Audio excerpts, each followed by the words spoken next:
Okay, guys, we're live. Thank you very much for joining us live. I already see that there's a lot of people coming in to join us. That they've already been commenting in the live chat. So thank you very much and welcome to everybody. Today, again, is my great pleasure to welcome back to the show Kushal Mehra. We had a fantastic conversation the first time around, and I really felt like we could have gone for hours. So we're back here today to pick up pretty much where we left off from. So, welcome back to the show, Kushal Mehra. Namaste, Sham. Thanks for inviting me again. And in the light of the Ayodhya judgment today, so I would like to start the conversation by saying, Jai Shri Ram, Mandir yahin banayenge. Jai Shri Ram, Mandir yahi banayenge. It's a great way to start the show. And, I sort of want to touch on that a little bit later on as well, like how tangible changes, we talk so much about creating a dharmic ecosystem and how that ecosystem can actually bring about tangible changes, because that's what we want. We don't want social media battles to be won. We want tangible changes on the ground at the end of the day. So I want to touch upon that a little bit as well. But I want to talk about, I want to sort of start talking about one of the articles that you wrote that I really enjoyed. Is something that I think people have mentioned, but I think you put it together in a really concise and easy to understand way. Is, we talk about, how there's a battle for free speech right now brewing in India, and the left, in some cases, at the very least, there was this tweet by Ramchandra Guha yesterday or a couple of days ago, where he was talking about how some news channel invited him or something, and he said, and he told the CEO of the news channel that you should shut down that news channel because that news channel is spreading propaganda, and basically to get virtue signaling brownie points on Twitter. And so in certain case, we can see that the left is starting to drop the baton of free speech. That was its, that it championed for such a long time. Do you think that today the time is ripe for the sort of non-left, right-wing, whatever you'd like to call it nomenclature-wise, do you think the time is right for them to now start picking that baton up? Well, I personally, to give you an answer on the first one, I think in India we never had a movement for free speech. I believe India's free speech movement was killed by our very first Prime Minister, the great Shri Jawaharlal Nehru, when he added that clause. What is that, 192A or 192B? I don't remember, in the Constitution, where we had that weird word, hurting sentiments, reasonable restrictions. I don't know what's reasonable and what is the sentiment.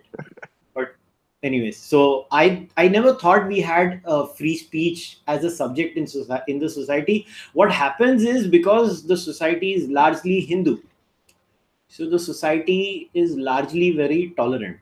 And over the years, if you look at it, the society has started reacting to a particular kind of atmosphere. So what we have seen over the years is, if let's say, somebody criticizes Islam, and there is, on a scale of 1 to 10, there is a reaction at the level 10.5 in India. Then if you criticize Christianity, the level is 8.5 and a lot of lawsuits. So it's like that. And then you criticize Hinduism, Hindus were like at 5 or 6, and then Hindus kept on seeing what is happening.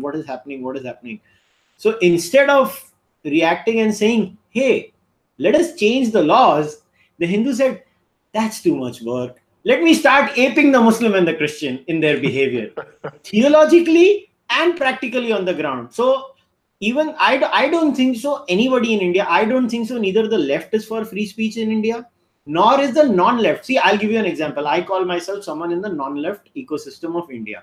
I reject what the left stands for. Because in India, honestly, I don't remember who said this to me, but in India, the reality is there are Marxists, and then there are people who are scared of the Marxists. So that includes the Congress and BJP both. So yes, that's my assessment of India's political system. So like, I'll repeat, the Marxists and the ones who are scared of them.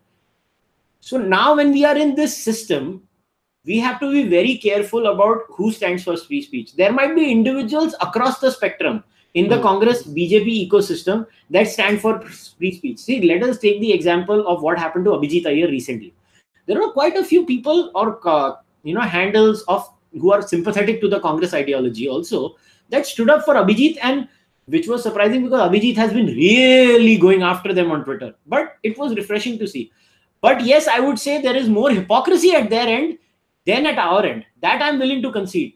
But to say that the non-left is for free speech, no. But should the non-left take this up? Yes. But let's take my example. I probably every third day I will say hashtag remove 295A and I will get 5-6 galiyan. Like there is a standard thing. Oh, it's like in my head, literally before I tweet, I'm like, aaj kaun gali dega? It's literally going in my head. But I don't care. I'm very doggedly pursuing this plea, and I have decided I will eventually go to the Supreme Court of India because I have zero hopes from the Indian Parliament when it comes to removing 295A or 153A.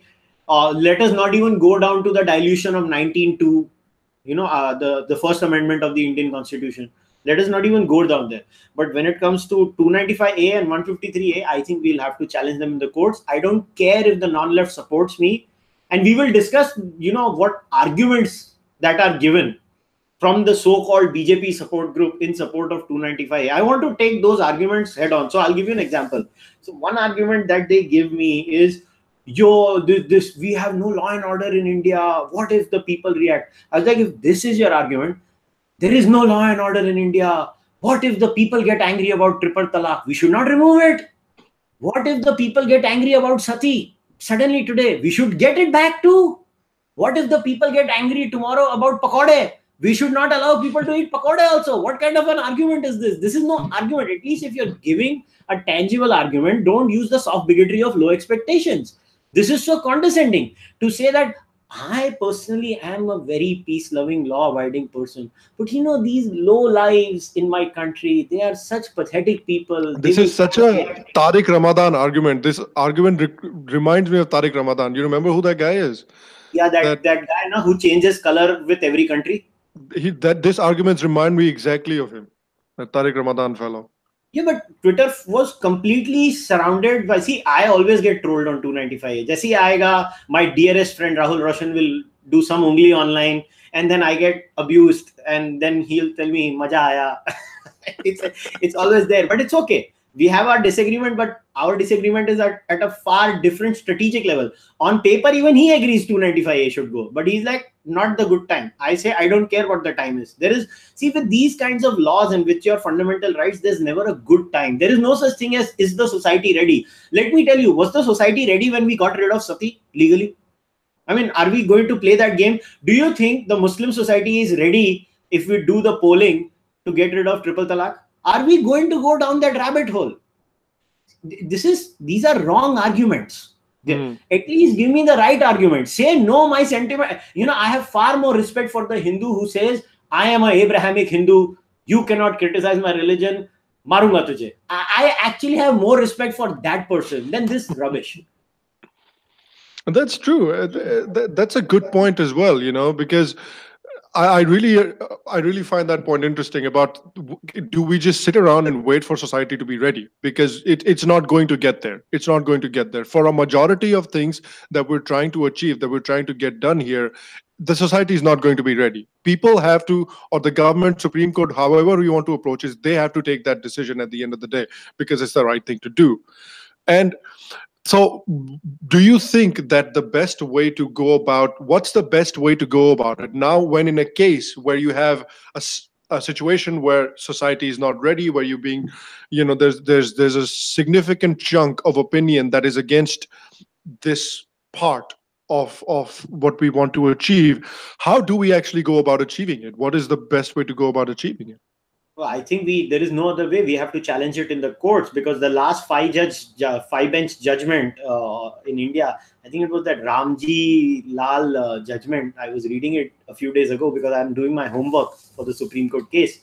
So what I understood was that their whole logic was that we cannot remove it because it is in line with the First Amendment, 19.2. And then I was reading an article of all the places on the wire that spoke about the constitutional case for removing 295A. And I think the lawyer there was making a lot of sense, according to me. And he was presenting the case that how constitutionally at least 295A can be removed. If not removed, there can be good exceptions clearly defined. Like, let's say, if you use satire for religion, then you should not be put in jail. Now, Hmm. that could be any religion. If you have satire. Now, let us take our friend, for example. Walid, will he go to jail in India or not? He will, right? Hmm. Absolutely, वो jail में जाएगा. Definitely. He will go to jail in India. So my point is, at least let us, if we cannot get rid of 295A, let us have a gentleman's agreement legally with the lawmakers and the courts and the citizenry of India that we are allowed to make fun of religion. It does not matter if it is Islam, Christianity, Pastafarianism, or Hinduism. We can make fun of all of them. If I'm not saying, we can have small incremental steps. And again, I want to add one more thing. Another example, just to convince the person who's going to listen to this. जब जाति के laws आए थे 1950s में जातिवाद के ऊपर, right? Do you think society was ready then? Exactly. So again, I can keep on dropping examples about. So we cannot work on those lines. I think the best way is to challenge in the courts. We can go to a seven judge bench. We can give our arguments, and then we can create some hawa around it. Because if you care about the demography of India, if you care about India remaining a democracy, if you care about pluralism surviving in India, then you have to support the concept of India remaining majority Hindu. I say it without any bigotry in my heart, and I say it as a person who has Muslims in his family. But I'm sorry to say that if India has to be liberal as a dhacha, we have to remain democratic, we have to remain plural, we have to remain secular, we have to remain Hindu. And if we have to remain Hindu, we need to criticize other religions. Today, I, as a disbeliever, cannot openly mock Islam and Christianity in India. Well, okay, somebody says they will behead you. Let them behead me. What is your problem, man?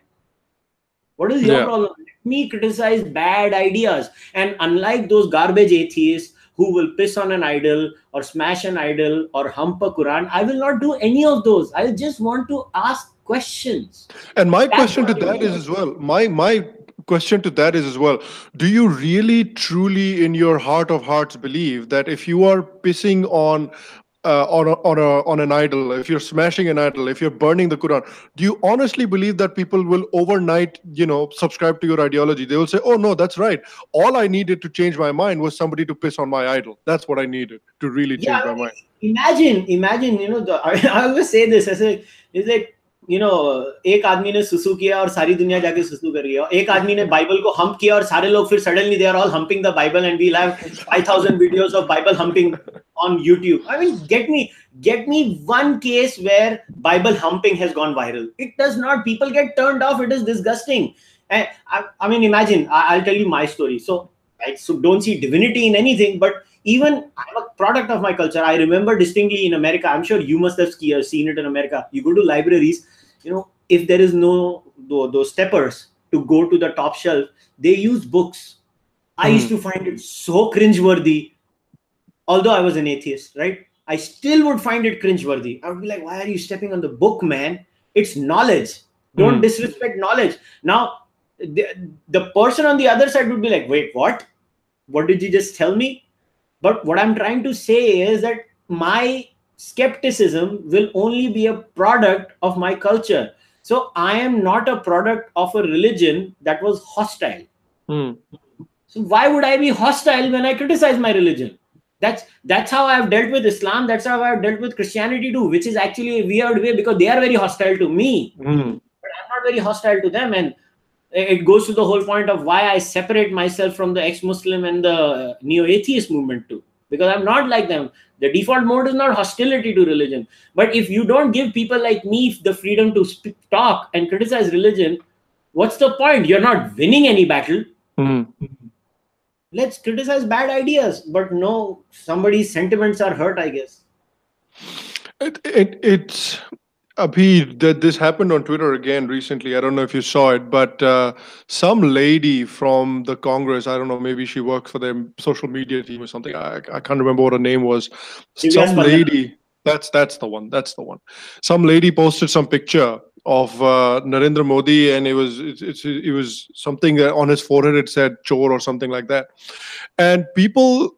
I understand that people got upset. Completely fine. People should get upset. That's fantastic. But at the end of the day, there was a couple of people who were like trying to drag her into court, trying to get her jailed, trying to do stuff like that. And there's a lot of support for something like that on social media. So do you think that there's a lack of do you believe that there's a lack of self introspection when it comes to the sort of non-left?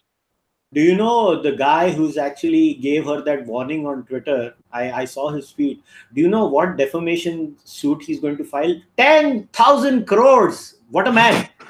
I just wanted to sit in the corner. I was like, how did he come up with that figure of 10,000 crores? Why not 11,000? अरे ठोक ही रहे हो तो 11,000 crore ठोको ना, फिर 10,000 क्यों कर रहा है भाई? 10,001 होता है for good luck. या वो भी नहीं उसने किया. See, not a good Hindu. 10,101. Yeah. But see, it's ridiculous. You are using sedition laws for just drawing a painting of the prime minister. What garbage. And this is our problem. Oversensitive people. And see, what happens is, you know it, I know it. You write a nice, well thought of tweet. You'll get 1 RT, 2 RTs. Yeah. You literally write something outrageous, which you are literally speaking out of your ass. It means nothing. And you will get 100, 500 RTs. It's just a reality. Everybody online is what I love to use the word. I think Joe Rogan gave the best word. It is recreational outrage. You get up in the morning. पहले क्या होता था? लोग हगते थे और newspaper पढ़ते थे. अभी लोग हगते हैं और ट्वीट करते हैं. तो हगते हगते चिल्लाओ और फिर सोने के पहले भी चिल्लाओ. That's all they do. This is just recreational outrage. They are caught up in this, infinite loop of psychosis. And they think they have figured their shit out. Let me tell you, these people, they say they want to fight for our rights. Let me tell you, if let's say we achieve some of the things that the Hindus want to achieve legally, constitutionally, what will these people do after that? Have you ever given this a thought? Let's say tomorrow, RTE goes away. Let's say tomorrow, temples are free. Oh, इनकी तो दाल रोटी बंद हो जाएगी, तो सुबह से शाम तक सिर्फ चिल्लाते हैं. करेंगे क्या उसके बाद? दोस्त तो होंगे नहीं इनके रियल लाइफ में, मुझे लगता है. So think about it. I don't know. See, I am purposely being provocative today. I usually am not. I am actually very balanced in how I present myself. But it gets to me. Why are you going after that Congress lady? You made a hero out of her. Exactly. That's exactly what I was saying the other day. That, okay, I understand that you don't like what she's saying. I understand. Troll her right back. That's absolutely fine. Troll her right back. But if you say कि मैं तुमको jail में डाल दूंगा, मैं तुम्हारे साथ ये कर दूंगा, वो कर दूंगा, तुम्हारे से इतने पैसे मैं निकलवाऊंगा, तो you're basically making a free speech warrior out of her. You're basically making a free speech martyr out of her. And here in the live chat, Anurag Saxena, he's joining us live. He's also asking, कि outrage is the format of this platform, that is Twitter. Outrage is the format. How do we overcome that when it is so sort of entrenched into the format of the platform? First of all, hi Anurag. And Anurag, yaad rakhna, I am the eminent intellectual. So now, no, that's a very valid question that Anurag has asked. If you ask me, I think first I changed. I can share how I changed myself. So I made a very simple rule: not more than 30 minutes on Twitter. Rule, will not change it. Not more than 30 minutes on Twitter, not more than 30 minutes on Facebook. I did not open an Instagram account, so I don't need to care about that. So I'm not on Quora, Instagram and all those. So you have to restrict your social media usage for not more than an hour or hour and 15 minutes a day. Then what happens is when I am not going to go beyond that point, right? Then you try to be more productive in your input, in your input on that medium. So then you would focus more on what is my message rather than what is the other person saying. Like if you notice, and I want to clarify this to everybody who's going to watch this, because now slowly, a lot of people are following me too. I will mostly not reply to your tweets on Twitter. And that's not because I'm arrogant. It's because I don't read. I don't read my mentions. I rarely read my mentions. It's literally that I will click whatever is on that, little screen of my mobile phone. it is there, I will reply. And usually I don't reply to people I don't know. So it's not that I'm some arrogant prick. I don't do it because I don't want to waste my time. I rather read a book, I rather listen to an amazing podcast, I rather write an article, or I rather go to a village and do my real activism, or to a slum. So it's about time management. It is about discipline. What happens is, when you don't have anything else to do in life, you are addicted to this medium. And I'm going to do a podcast about this with a professional psychologist. I've already spoken to Smita Barua. Smita ji is a qualified counselor. And, I was talking to Smita ji, I'm worried. Like, she told me, so what did you do? So I was like, I literally got up one day and I said, what am I doing? I get up in the morning, I pick up the phone and I look for reasons to get angry. I was like, you must be a psycho. Why are you doing this? And then I told this to some of my friends and they're like, हाँ यार, तू तो पते की बात कर रहा है. हम लोग सुबह उठ के we look forward to getting angry. I think that's such a nasty way to live your life. Yeah, I'm out of it. So this is my solution. Do you think it's a sign of?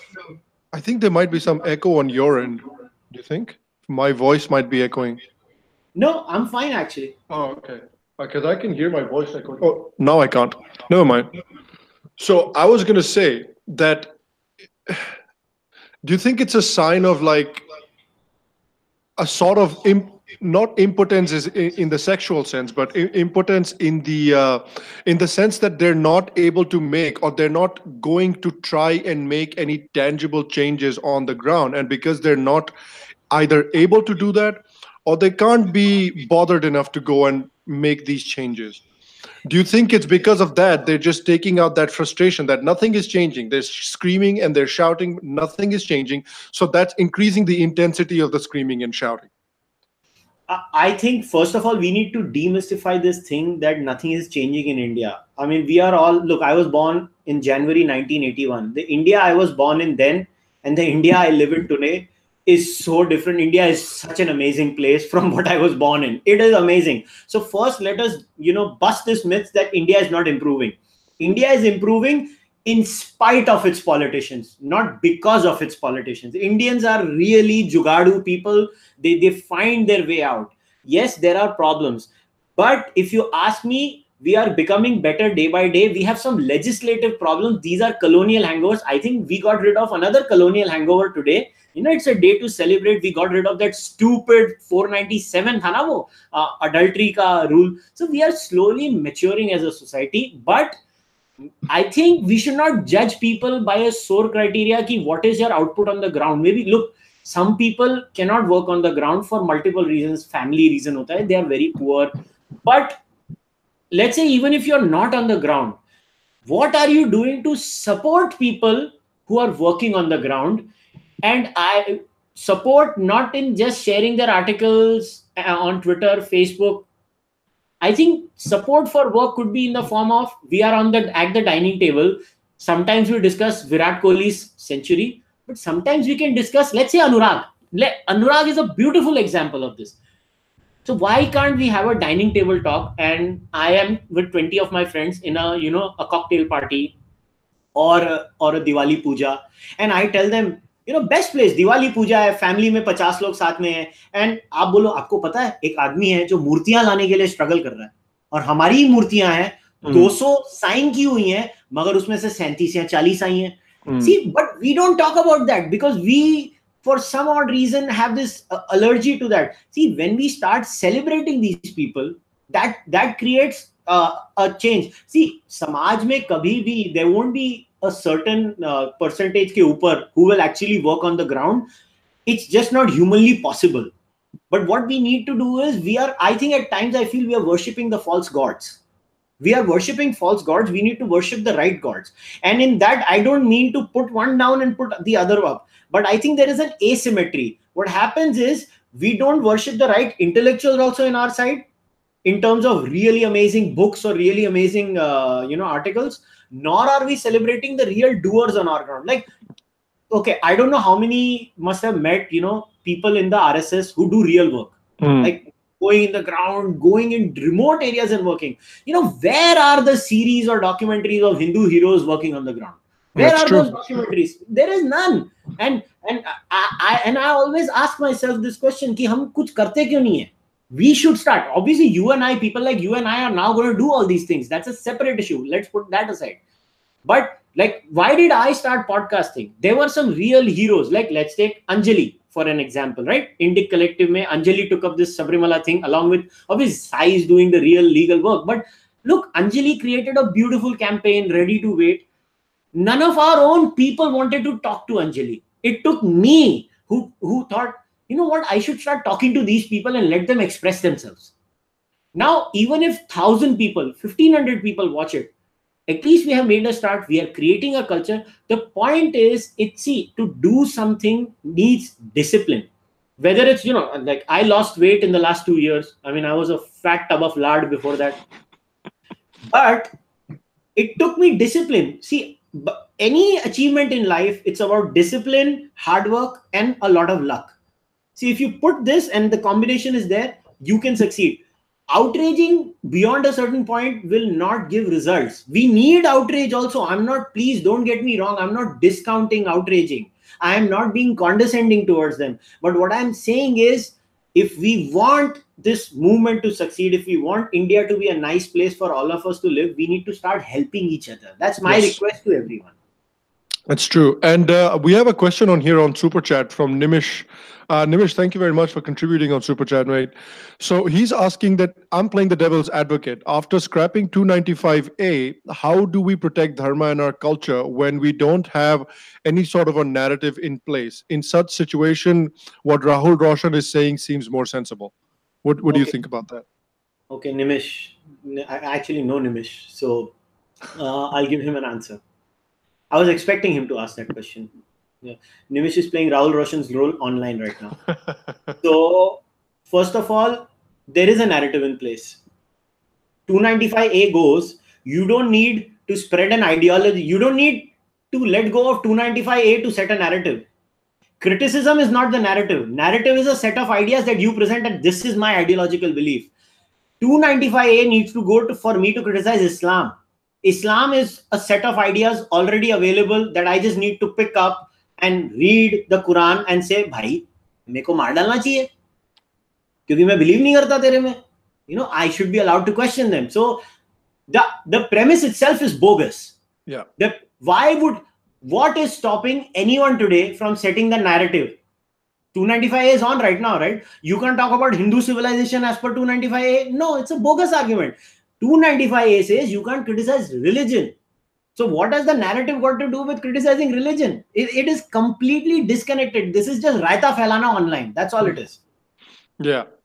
Yeah, no, I agree, because, and I think what a lot of people don't understand, or maybe don't want to understand, I'm not sure which one it really is, but it's just that the thing is, you keep saying, that Indian culture, Sanatani culture is so strong, it's so resilient, and it's so open and stuff like that, and it's such, it absorbs criticism so well and all of that fun stuff. People always love to say that, and I'm just saying that, don't you think that the best way to really counter these Abrahamic faiths is to be able to openly and honestly criticize them? And if your culture, like you say yourself, is so strong and so resilient, then what's the problem with, if some criticism comes its way? I think the best way to be able to actually counter these Abrahamic religions sort of ideologically is to be able to clearly criticize them. And don't worry about the Hindus. Hindus are going to be fine. We've been facing criticism for a long time. We're going to be just fine. Yeah, so I just wanted, I got up to take out these books. Okay. How many of you have read them? How many of you have? I have 4 versions. Now I'll tell you what the problem is. Let's say 295A exists. We successfully implement 295A that nobody can criticize Hinduism at an X level. But nobody can stop anyone from reading the verses out of this book. Nobody can. There are verses that could be branded as hate speech in this book. I say it with full responsibility. There can be verses that can be branded as hate speech in the Old Testament. But how many people remember the Kolkata Quran petition in 1987, जिसमें सीताराम गोयल की ठोकवा दी थी यार, राम स्वरूप सीताराम गोयल की, jail में जाना पड़ा था, underground जाना पड़ा था उनको.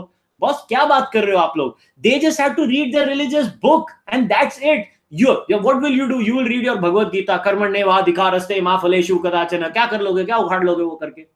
तुम बोलोगे we are nice. They will say you are going to hell. क्या stupid argument है? This is such a bogus argument. You are comparing two completely different. See, there is a theological asymmetry. Why don't and at least I'm atheist. I got no skin in the game. तुमको तो समझ आना चाहिए. तुम्हारा तो खुद का, तुम तो गॉड की गेम में हो ना. तुम्हारा गॉड, उसका गॉड, वो गॉड खेल रहे हो तुम लोग. मगर तुमको ही नहीं समझ पड़ता. There is a theological asymmetry. There is hateful writing in the book itself that they believe. And because they have protection, nobody is able to call them out. I cannot call them out. You don't want your religious book to be called out is the biggest stupidity you're doing, because okay, tell me, how can you legally stop a Muslim from reading Quranic verses to other Hindus? Tell me, give me a legal answer. How can you do that? I don't even know if you can. There is no. Oh, then there this argument is there. Oh, we can use 295A to stop conversion. क्या बोल रहे हो यार? To stop conversion, you need anti-conversion laws, and that too only conversions that are done by fraudulent methods, like the fraudulent methods, or all that nonsense. For that, I'm not for removing those laws. But you see, the other day when this whole shenanigan had happened on Twitter, this guy was after my life. He kept on showing, see, 295A mein isko book kiya, usko book kiya. Look, I don't know how many people have actually filed a complaint in a police station in India. I have. By the way, I was the first one who made 295A police complaint filing fashionable. I went after that Bollywood guy. So the point is, when you file a police complaint, when the cops want to nab you, you know how it is in India. वो 5-6 section मार देते हैं IPC के. वो तो मतलब ऐसा होता है ना कि हम तो फूड मॉल में जा रहे हैं भाई, इडली भी मारो, इसको डोसा भी मारो. तो they just hit you with 5 laws. But throw anything on the wall and see what sticks. Yeah. But when you take this case, let's say a Christian evangelist is converting people in Jharkhand. When they take him to the courts, he will only be convicted under the laws of conversion and anti-superstition. He will not be charged as guilty under 295A, because they will say, my religious book says that you cannot make it as hurting my religious sentiments, because the Kolkata Quran petition is clear. The courts are clear about it. Religious texts are allowed to spew hatred. You and I are not allowed to. Religions are. Isn't that amazing? I think that's just incredible. I think that's just incredible that like religious people and religions can say whatever you want, but a general person walking along on the street is restricted by these laws.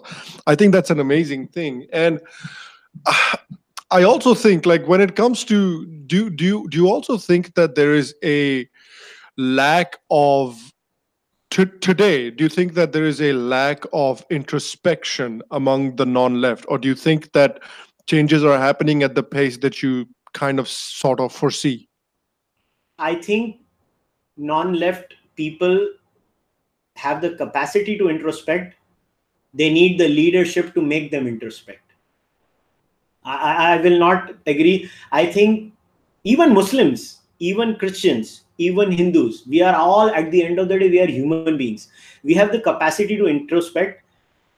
We just need people in our society who should be given the freedom to talk about these things openly. See, I'll give you an example. Why did you call me today? Because I was brave enough to write about Jativad on a right-wing portal, right?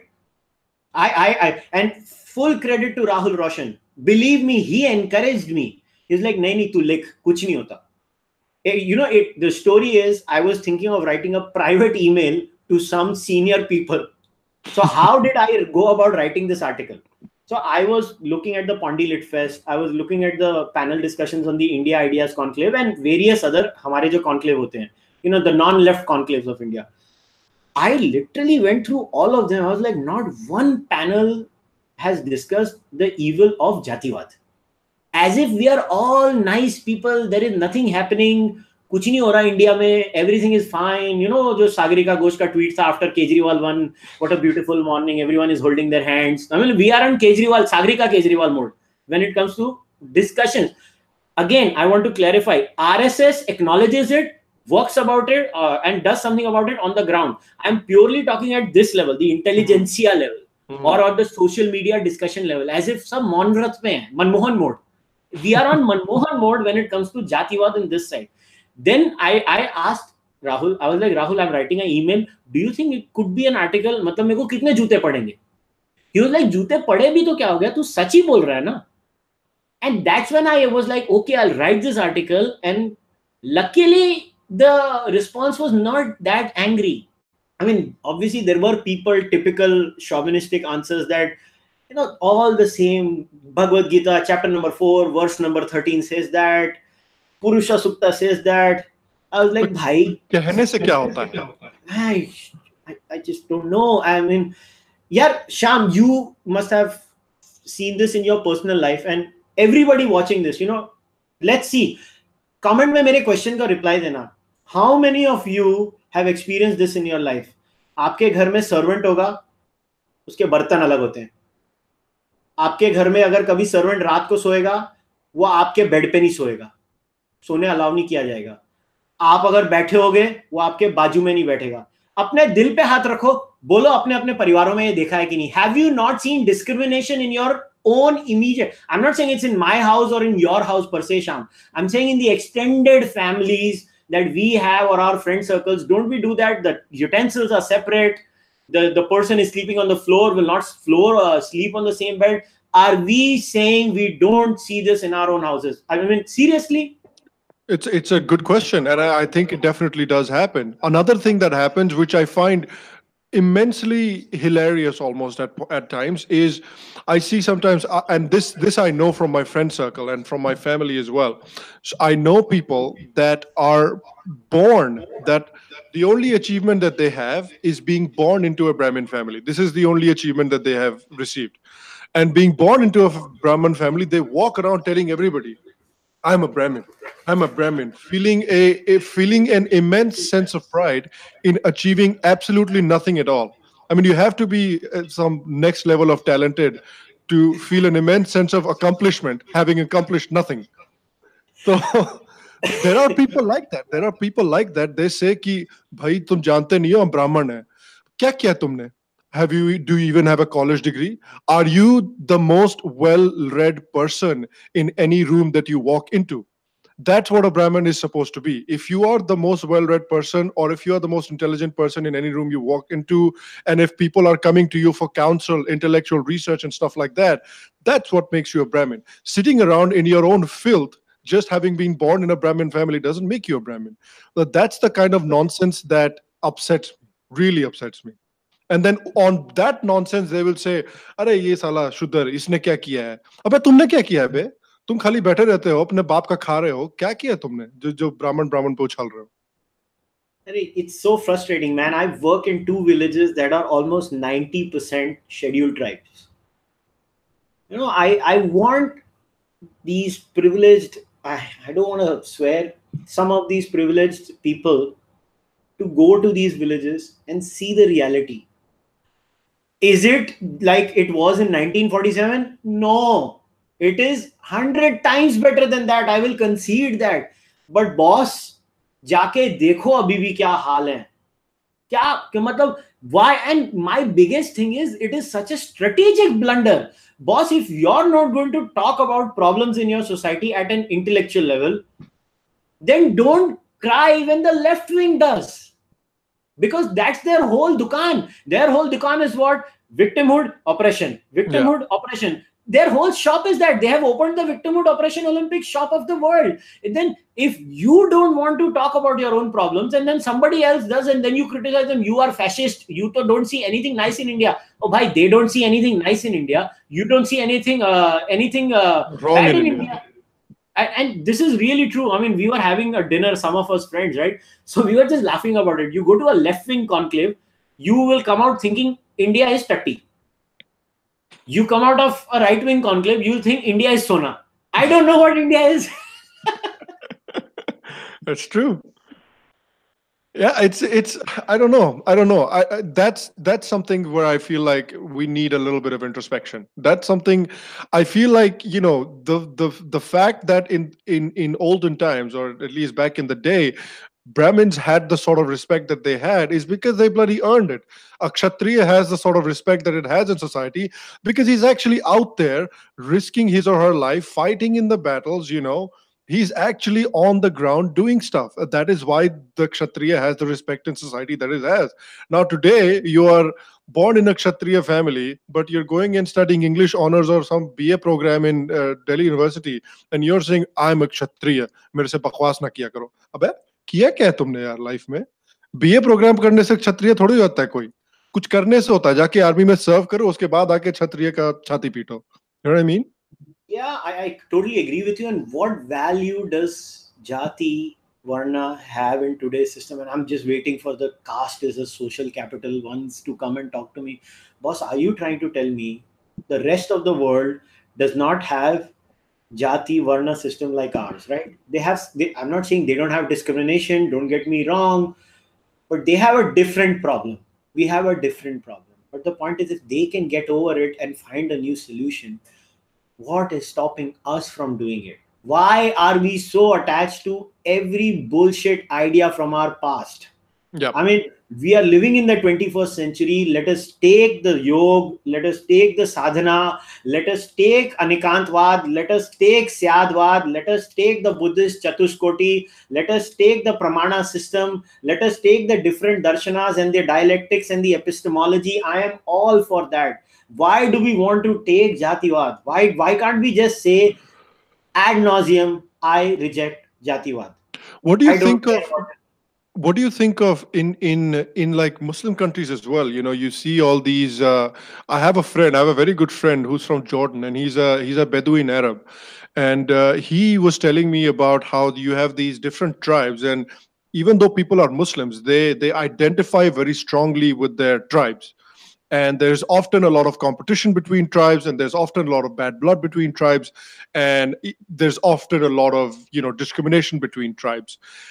And despite the fact that there is an ummah and they're all Arab Sunni Muslims, that tribe animosity and that tribe, well, not even animosity, let's say, let's take that out for a second just for argument's sake, but that tribe dynamic is still pretty strong. Do you Obviously, think it's that kind of jati dynamic? Do you think that's why the the same. kind of caste system we have today? Or it's the same everywhere. See the Ashraf Anjaf. You're talking about basically the Ashrafs and the Anjafs. Basically, अगर आप India में भी देखोगे, it is notice this, right? Even in the Christians and the Muslims, you will notice this in many cases. Let's say a Dalit converts to Christianity or a Dalit converts to Islam. Check करना वो दफनाए किधर जाते हैं. Yep. Literally, they are buried separately. So it's not that everybody has this. See, if we look at it from a purely evolutionary perspective, see, we have all evolved to be tribal. We are all tribal people. The famous Dunbar's number, we have proper relationships with only 150 to 200 people. Yep. ये तो agriculture हो गया और अभी हम लोग, we have become a large number, and we are literally dealing with this shit for the last 12,000 years. It's a blip in the evolutionary time scale. We have not figured our shit out till now. Some of us keep talking about it. I'm not saying I've figured it out. Even I struggle with it. But my point is, tribalism exists in every society. But just because it exists in the other society doesn't mean I need to ape it in my society. I need to basically say, it's a piece of shit system. Let us get over it. I am all for identity. It's okay if you want your Rajput pride and somebody wants that. But there is a degree to that pride. It is one thing that I have, my ancestors were Rajputs and I liked it. I get it. But see, if you want to win the narrative war, let us have this honest discussion. And I'm connecting it to narrative and jati both. How many of us know Dalit freedom fighters in India? How many? Come on. Let's ask this question to people in the chat. How many? Chat में. बताओ. And cheating नहीं करना, स्वराज्य में जाके article नहीं पढ़ना अभिनव प्रकाश का. But let's face it, we have to struggle to think about it. And I always get the standard answers. No, look at the 4 major kingdoms of India.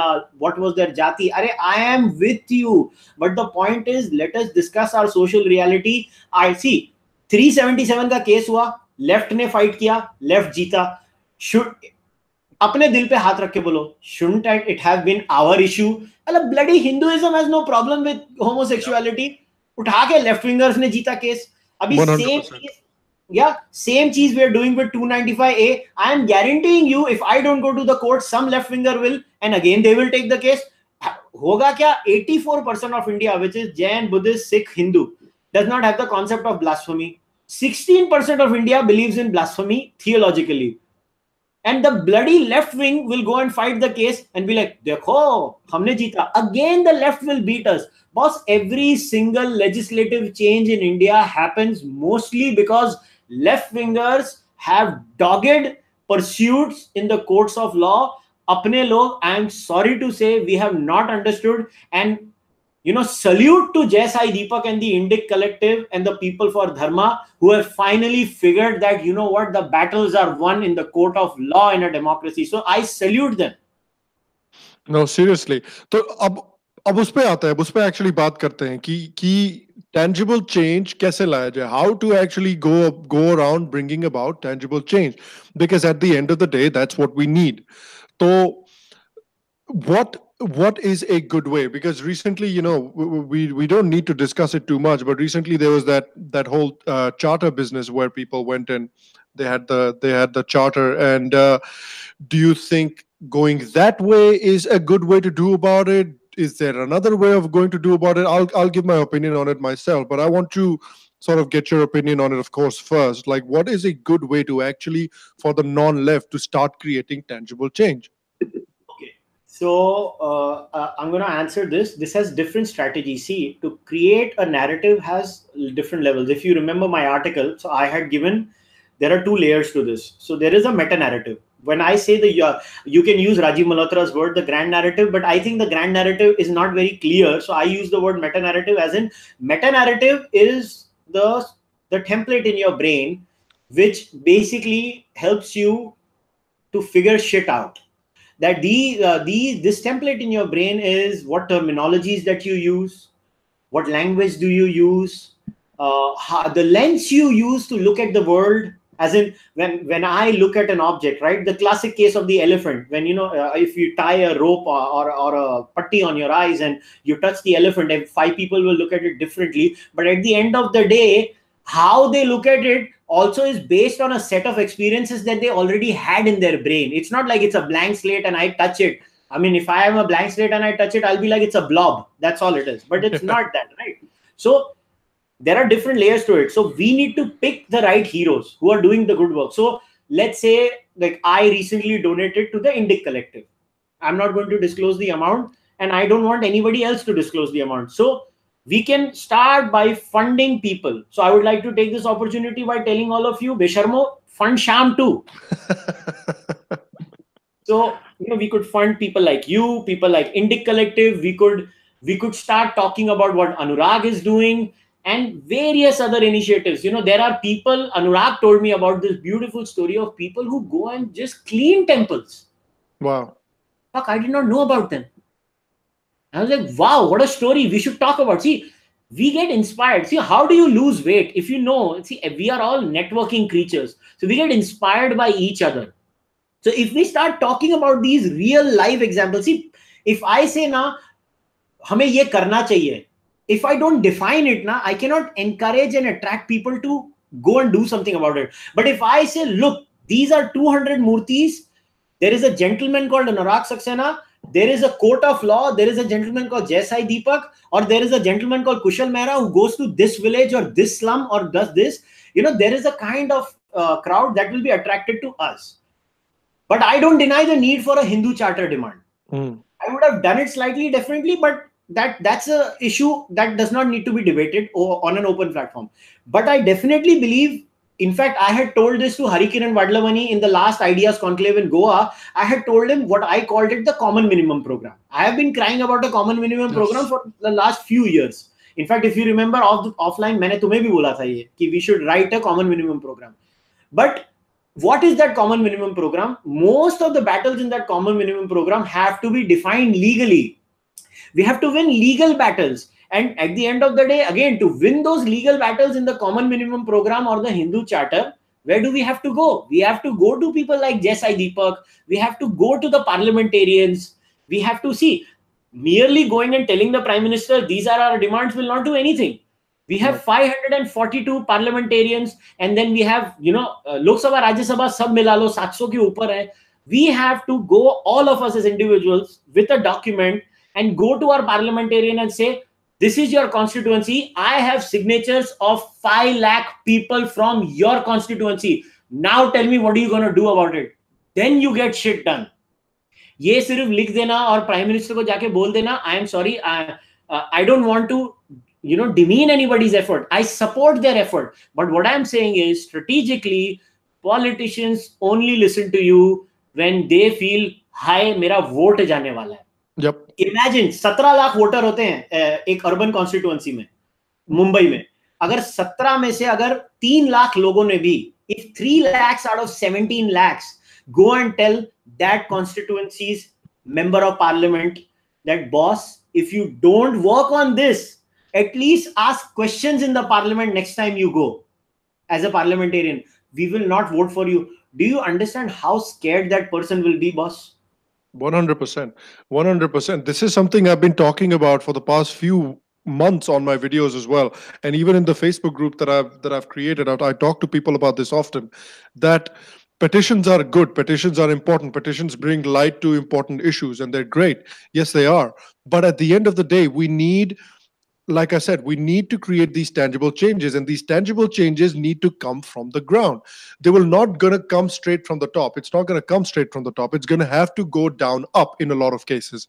So with that, approach your local MP, approach your local MLA, put pressure on them, call them, email them. Yeah, I live in the US and I see this, and I talk about this all the time, and I see the straight impact that it has. That a person sitting in the middle of bloody nowhere in America can pick up the phone, call their congressman, and just let them know their feelings. That, look, in my town of 500 people, however many it is, 2,000 people, let's say, my small town of 2,000 people, we feel this way. I have this many signatures. What are you going to do about this? And you will be bloody astounded to the results that these things can achieve. Just simply picking up the bloody phone and calling your congressman. My family, my mother does it very often, and you will be astounded to see the results something like this can achieve. It's crazy. The only problem is that this can't be a one-off thing. It's not going to happen that you call the phone, he's going to pick it up in the first ring, and he's going to be like, "हाँ जी sir, जो कहिए हो जाएगा, कल हो जाएगा, कल आइए, कल दोबारा phone कीजिए, it'll be all done." रोज करना पड़ेगा. We will have to pick up the phone every week, call the guy. Sometimes it'll go to voicemail, sometimes they won't pick up, but when they do, make your voice heard. Do it consistently. That's the trick here. And that's the thing that people need to mentally prepare for. They need to mentally prepare for it not being a one-off thing and being a grind, being a constant grind.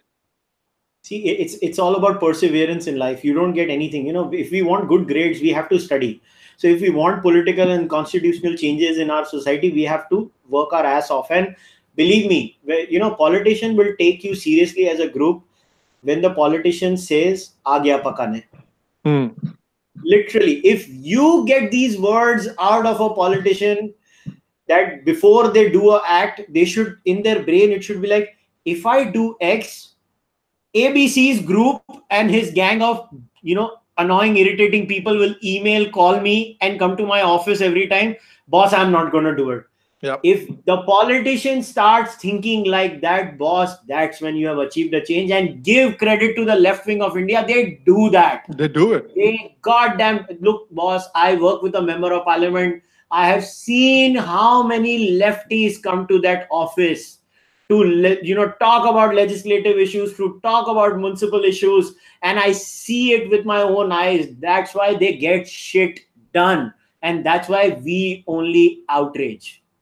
And somebody in the comment section is saying, Babu Bangaram is saying approaching MPs is not easy. Only privileged people have contact with leaders, and being in the bad book of these powerful people has serious consequences. I'm not asking you to get into the bad books of them. I'm not asking you to go to their house and meet them face to face. I am just saying their numbers are available publicly. Their email addresses are available publicly. 2 minute ke Google search se, you'll be able to find them very easily. Just call them. Have your friends call them.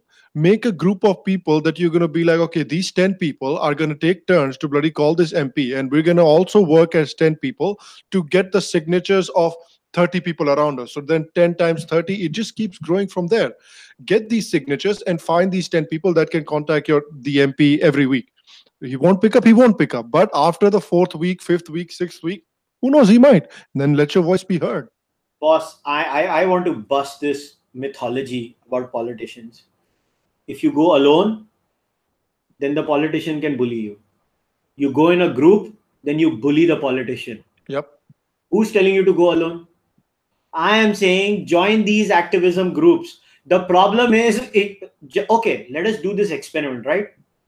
Find the activism group in your area municipally. I am willing to bet my bottom dollar, 9 out of 10 times, they will be leftists. Yep. At the the only scenario we will have is some RSS, or in Maharashtra you'll have some Shiv Sena Shakha, or in pan India basis you'll have RSS, where you can go at least do some Hindu prayers and talk about some basic things. That's all it is. But the real action, the annoying things that are supposed to be done for the the Nagar Sevak or your Amdar and Khasdar in Marathi, as they say, the MLA and the MP, it has to be, usually they are all left-wingers. Yep. I'm telling you, they are left-wingers. It's just the way it is. I have experienced it because I'm a political activist. I have to work on some, boss, India against corruption. I was one of the 6 people, don't judge me, I was the first 6 people who started that. In that group, 4 were leftists. What do you want to do?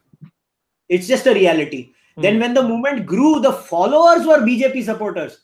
But the podium, the leaders, the activists, who were they? Come on, give me a break. You know the reality of India. Yep. The left is better at this. Who goes to TIS to study? Who takes up these, useless? I don't want to use the word useless courses, because that's what our side says, useless courses. These are not useless courses. Yeah, they derange you mentally at some level because they teach you intersectionality and all that garbage. But the point is, they go to those things. They are the people who are educated to do the activism. You don't do it. Then what are you going to do? Yeah. So how do you go about it? Is there a good way to organize? Maybe say, do you think the organization needs to come sort of on the ground among people, or is there a good way to organize sort of on social media and still be able to achieve these things? Because that's where the sort of non-left mainly exists. No, I think you don't need to do that now. BJP has its legal wing. RSS has its legal wing. Shiv Sena has its legal wing. There are enough non-left-wing political and religious outfits that are eventually, I think, groups like Baba Ramdev's and Shri Shri's also, they also should start doing legal activism in India. I have, given suggestions to some people who are top level or semi, mid-level people over there. I have given my suggestions. I think everybody, see, you can't expect Sai Deepak to file every single case in India. Sai Deepak, बेचारे का नींबू ही निचोड़ लेंगे सब लोग. I also feel bad for him. कभी घूमने भी जाया करो. So it's like that, poor Sai, man. Every case nowadays, you see on Twitter what happens. Mr. Deepak, why are you not fighting this case? One day I want Sai to say, what the fuck are you doing, man?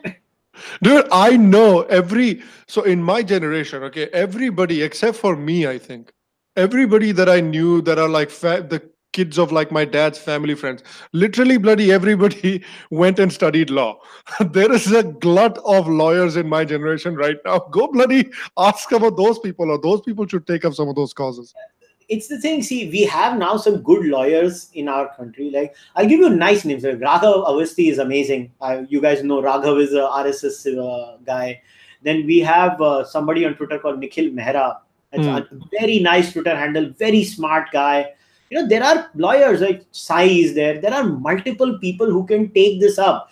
Find out the legal cell. BJP has a legal cell, boss. I can tell you in Mumbai, there's a guy, Vivekananda Gupta. There's amazing activism at the BJP level, at the municipal level. He does amazing work. He'll go and fight with BMC when the BMC is Shiv Sena BJP also. He'll fight with his own party also. So it's not that he doesn't do that. There are amazing people doing amazing work. So, all this this is, I'm telling you, I used to be like this before too.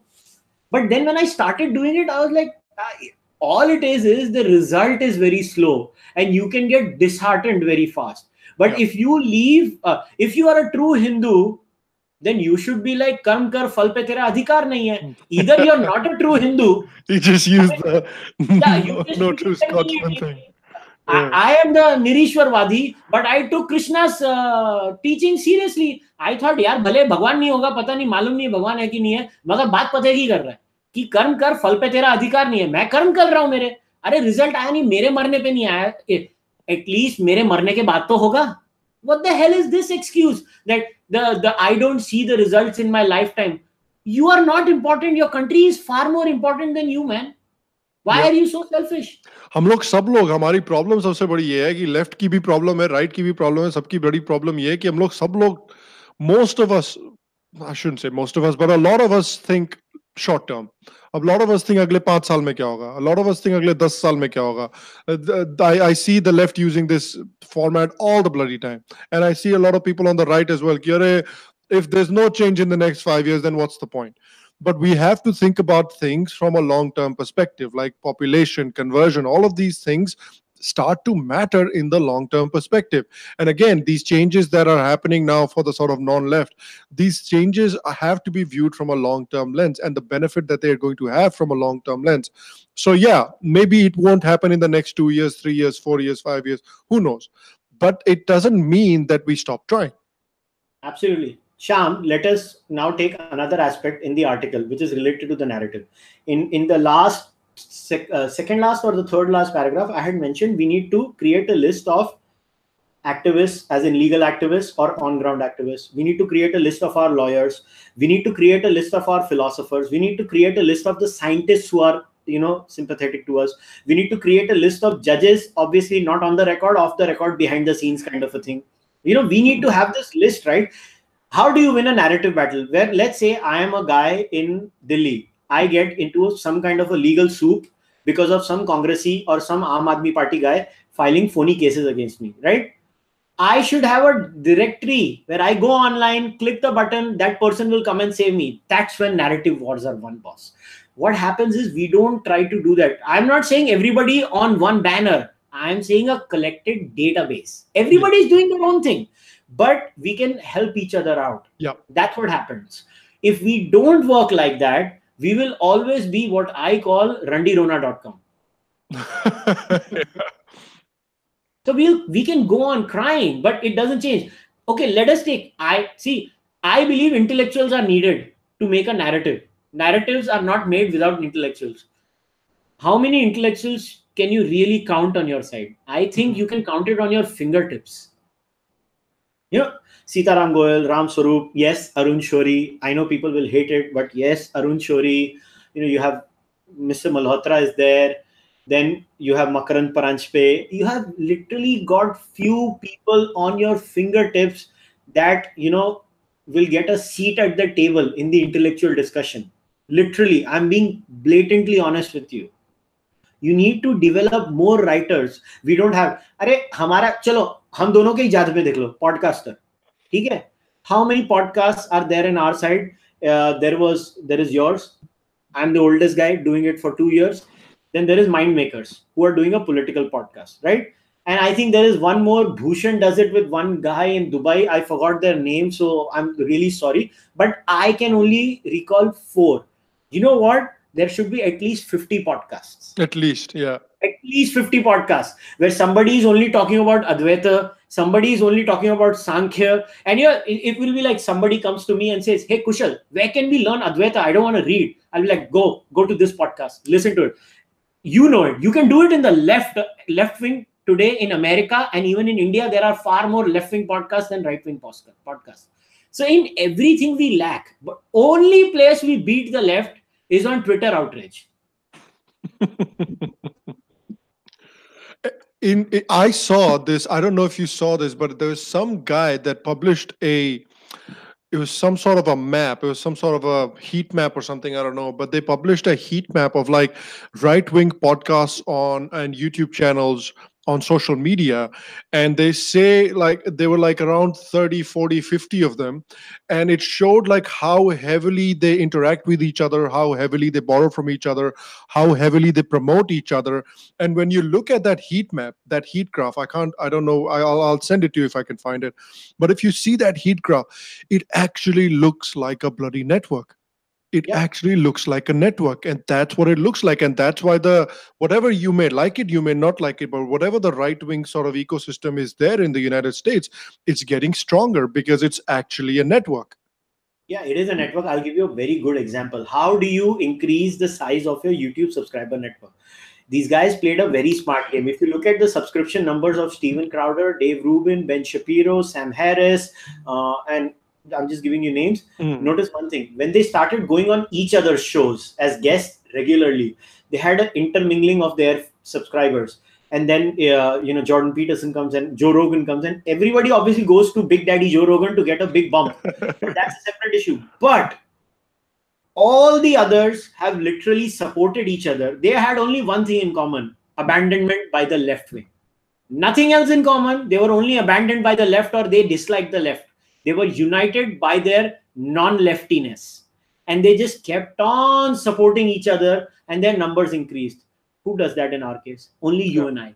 I come on your show, you'll come on my show. I know. And I also think that there is, of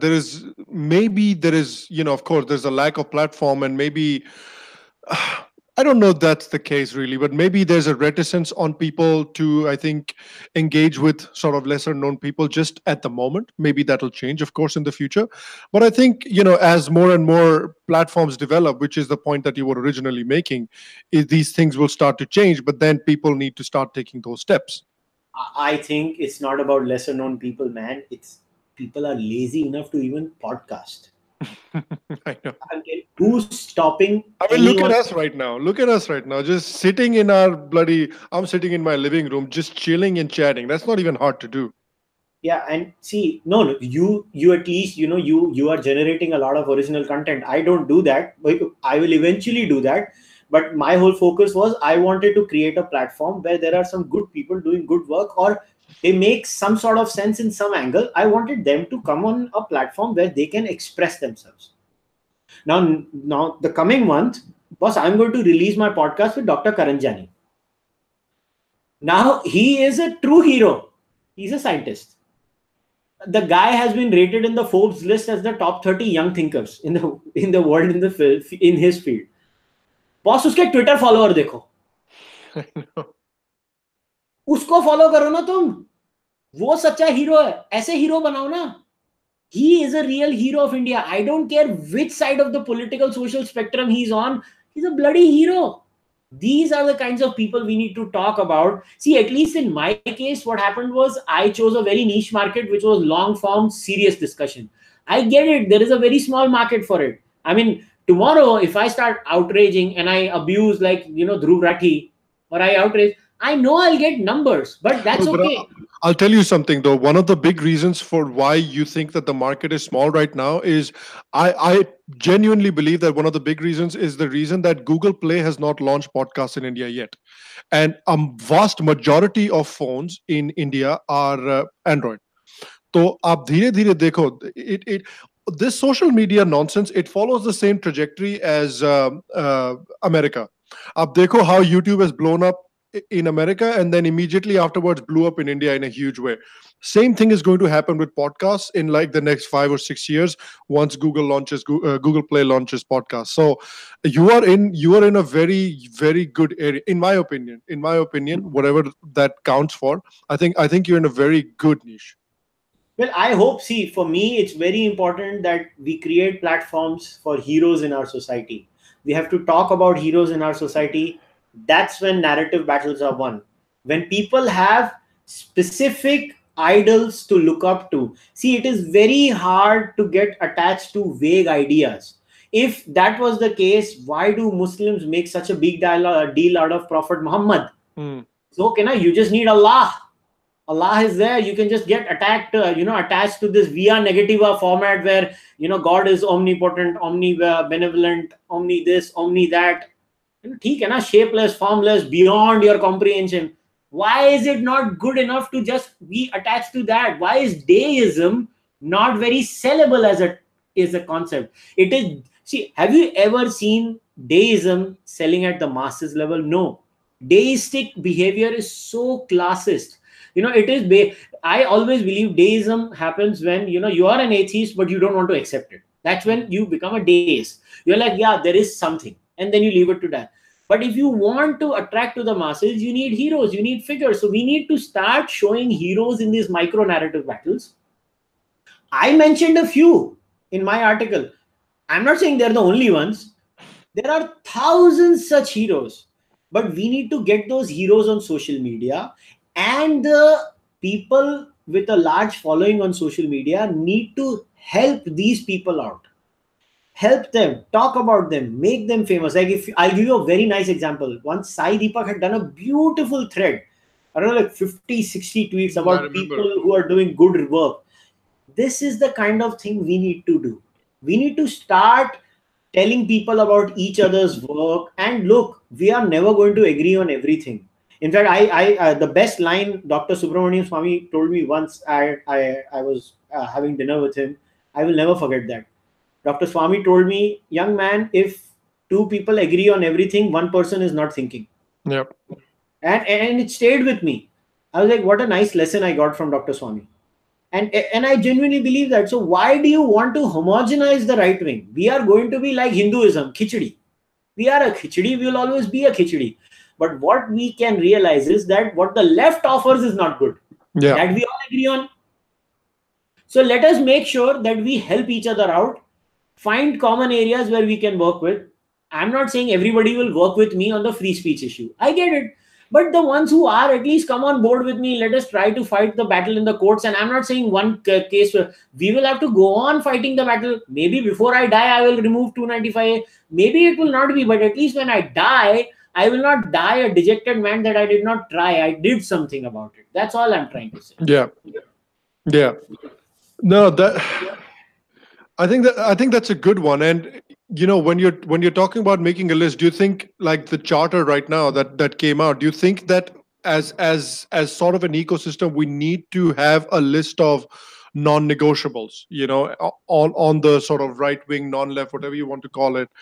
Do you think it's important to have a list of non-negotiables that people are acutely aware of? Like, okay, we can disagree on a whole range of topics, but there are certain non-negotiables that I think we should broadly agree on. Do you think that's a good idea? I think there is a broad consensus on most of the non-negotiables. I think I'll give you a specific example. Ram Mandir. I don't think so anybody says Ram Mandir should not be happening. Everybody agrees on the Ram Mandir, whether it's a Nirishwarwadi like me or whether it's the extreme Astika believer on the other side. We all agree on the Ram Mandir. So the Ram Mandir is a non-negotiable. I think most of us are in agreement that Hindu temples should not be under government control. So that is a non-negotiable. Now we could have a debate on on what Sankrant. I personally agree with Sankrant's claim on Indians being taught in Indian languages. But where I disagree with Sankrant is that we should not abandon English. I believe we should keep English, but what we have to do is, the legal system is so elitist that today somebody living in rural India struggles to understand the legal jargon. So we need to make sure that how we educate our masses in those things. And simple example मैं देता हूँ उसके लिए. Sorry to cut you off, but simple example मैं देता हूँ उसके लिए. I was in New Zealand for a couple of years, okay, and one in hiring. There's a huge Chinese population in New Zealand. China basically is on its way to owning New Zealand in the next few years. So there is a huge population of Chinese in New Zealand, but there's a small population of Indians there as well. I mean, there's a pretty decent population. One of the big edges that the Indian population has over the Chinese population, which is why they're often preferred over the Chinese in jobs in New Zealand, is because number one, they assimilate into the culture really well, and number two, their English is very good. And the Chinese people, their English is not good. Even though they have very good qualifications, their English is not great. So they will often prefer the Indians. And that's a Yeah. big advantage, man. That's a huge advantage. Why do you want to give that up? Yeah, no, I agree with you. We should not give that advantage up. What we need to find out and figure out a way is that we need to work around this monopoly that English language has, and we need to, you know, educate our masses in our regional languages and make sure that they are good in English at the same time. I'm not saying I have the answers. I'm saying it would be ideal if we did that. So there are multiple issues like that. But what has happened is that, see, एक और भी है कि we were very poor. So a poor society can't think of this. See, words like grand narratives and larger picture and these things come with financial security. See, you and I can do this because we are financially secured people, relatively more financially secured. So while I don't expect the poor person in rural India or the guy living in the slums in Mumbai or Delhi or Chennai to really think about grand narratives or micro narratives or meta narratives, that person, they've got a house to run. उनको तो बेचारों को क्या करेंगे? But amongst the rest of us, the 5-10% of India within that circle, I think there are enough of us who can strategically plan these things. We can start hosting small circles, talk to people. See, it is, at the end of the day, it all comes down to perseverance in life. How badly do you want, when it is 2 o'clock in the night and you are craving a pav bhaji in Mumbai, you make sure you get that pav bhaji come what may. The same perseverance and the same doggedness is required for societal changes. But the problem is, the tragedy of the commons aa jati hai isme. Everybody thinks, there are 10 cows and the grazing field is there. If my cow does it, who cares? The Yeah. other 9 are not doing it. Then everybody thinks like that, and everybody sends their cow to graze, and the farmland is finished. Yeah. It's a classic case of the tragedy of the commons. Some of us do it, many don't. What we need is a doer needs a thinker. We need to work with the social media celebs also. They also need to help us. We also need to help them. We have to do this. We might have our disagreements, but if we can get over, because this country and this civilization is far more important than any one of us at an individual level. Yes. Who are we? I mean, I always talk about that Carl Sagan moment, that pale blue dot moment. It gave me so much humility. When I literally thought of that, Sala Brahmand mein dekhe to Earth ki kya औकात hai? Hmm. We are so small. So if we take that thinking and we reduce it at our societal level, I mean, I think and don't bother about how much you have achieved. At least you'll die thinking you've tried. That's all I tell everyone. Yeah. Yeah, that's I don't know, that's an important one. That's such an important thing. And I think, you're right that there's people that are doing work in various fields, in various ways, in whatever they can do. And I think that's always a good sign. And for me, one of the questions that I saw here, which I found was interesting, which I wanted to talk about as well. I don't know if I can find it right now, but I saw it somewhere that they said, how important is the BJP for narrative formation that we're talking about? I think that was the question. I don't think so. Narratives are formed by political parties. Political parties are tools to achieve significant micro narrative victories. I don't think so. Narratives are formed by the BJP. Narratives are formed when you enter academia, you enter all those different walks of life. I think Rahul Roshan's pin tweet, if you go and see his pin tweet, that I think summed it up beautifully. And that's what I used in the end of the article. So credit to Rahul Roshan. I think he summed it up pretty well. That victory, if you honestly believe, I don't think so we'll have the meta-narrative win at least before you and I die. We are not going to have that. For me, the point is we need to make sure that we reduce the active discrimination that happens at the Indian state level against the majority in this country. This is so weird. India is a weird place. It is happening. I think we need to make sure that we have more free speech. We need to have open conversations. We need to grow. And look, the moment channels like yours and mine grow, I know they are going to come after us. So we need to have a backup plan. Like I always tell people, I explain this concept in India. If you want to take these people on, you have to have fuck you money. Only when you have fuck you money can you take these people on in a feudal society like India. So these things need to be explained to people. You have to be very practical. You have to support the right causes. And I'm still interested. How many people answered that Dalit freedom fighter question? There's a few people. There's some people who are saying Birsa Munda. Some people said, Parajay cheating. I know, I know. Some people said some Phule, Jyotibai Phule. Then there's a couple of others. There's lost in the comments a little bit, but there's like two or three answers, I think. So I knew Jyotiba Phule was the standard answer we get because that was the only name we got in this In school. school. And Munda because that is also a name that had come. But look, it gives you the reality check. That's what I'm trying to say, that we have not gotten over these problems in our society. And if people like you and I start having these discussions, then only these problems will go away. Because I kind of get what happens is, see, when the left discusses this, the non-left gets angry because the left has no street cred. Yeah. When people from within the society whom you have respect for, so you may not like me, but you respect me, I'm more than happy. As long as you respect me, I don't care if you like me. I'm not here to be liked by people, but you should know that I don't have malice in my heart. I do this because I want a good society. So that's good enough for me. And if people like you and I start talking about this, about social issues, about these issues, I think we'll go a long way. Yeah. Yeah, I think so as well. And the YouTube thing is interesting, especially with what you and I are doing. And there's a couple of other outlets or social media accounts that are doing stuff like that are talking about these issues on social media, which is, of course, the sort of next frontier for this narrative battle, so to say. There also, it's interesting because, we saw that trend in the United States, and we saw that trend in the West, that there's when these accounts are getting popular, when these accounts are getting traction, that the YouTube sort of algorithm or whatever, the ecosystem is going after them. They're getting their videos demonetized, they're getting their videos taken down, they're getting copyright claims, all sorts of different stuff is happening. And my channel is still very tiny, but at the same time, even my bloody tiny channel is seeing stuff like that already happen to it, which is so interesting. Because every second video of mine gets demonetized, and I have to manually claim it, manually write an email to YouTube saying that, look, my video is suitable for all advertisers.